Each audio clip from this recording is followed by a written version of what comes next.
একটু ভালো করে লক্ষ্য করুন। এটি কোনো পরিত্যক্ত লোহার স্তূপ নয়। এটি একটি স্লাইডার, যেখানে আমাদের ছোট ছোট শিশুরা পরম আনন্দে পিছলে পড়ার কথা। কিন্তু দেখুন, লোহার পাতটি ফেটে কিভাবে হা হয়ে আছে।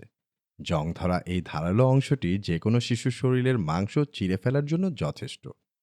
দৃশ্যটি বিরামপুর মডেল সরকারি প্রাথমিক বিদ্যালয়ের। নামের সাথে মডেল শব্দটি থাকলেও শিশুদের জন্য এই খেলার মাঠটি যেন এক মরণ ফাঁদ। একদিকে বড় মাঠ আর সুন্দর ভবন, আর ঠিক তার পাশেই অবহেলায় পড়ে আছে এই জরাজীর্ণ ও বিপজ্জনক খেলার সরঞ্জামগুলো। ছোট ছোট বাচ্চারা বিপদের গভীরতা বোঝে না। তারা তাদের স্বভাবজাত চাঞ্চলতায় এই ভাঙা রাইডগুলোতেই চড়ছে।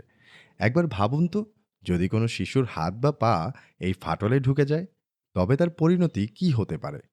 অভিভাবকরা যখন সন্তানদের স্কুলে পাঠান, তারা কি জানেন তাদের আদরের সন্তানটি প্রতিদিন এমন ঝুঁকির মধ্যে খেলাধুলা করছে? একটি মডেল স্কুলের খেলার মাঠ এমন অযত্নে পড়ে থাকে কিভাবে? স্কুল পরিচালনা কমিটি কিংবা সংশ্লিষ্ট কর্তৃপক্ষের চোখে কি পড়ে না এই প্রাণঘাতী লোহার টুকরোগুলো? সংস্কারের সামান্য অভাবে একটি সুন্দর মাঠ কেন কোমলমতি শিশুদের জন্য আতঙ্কের কারণ হবে? আমাদের দাবি খুব স্পষ্ট। কোনো বড় দুর্ঘটনা ঘটার আগেই এই বিপজ্জনক সরঞ্জামগুলো হয় দ্রুত সংস্কার করা হোক, না হয় মাঠ থেকে পুরোপুরি সরিয়ে ফেলা হোক। শিশুদের শৈশব যেন রক্তে রঞ্জিত না হয়, সেটা নিশ্চিত করার দায়িত্ব আমাদের সবার। কর্তৃপক্ষ কি শুনছেন? আপনার চারপাশের এমন অনিয়ম, অব্যবস্থাপনা বা যে কোনো জনগুরুত্বপূর্ণ সমস্যায় আমাদের তথ্য দিয়ে সহযোগিতা করুন।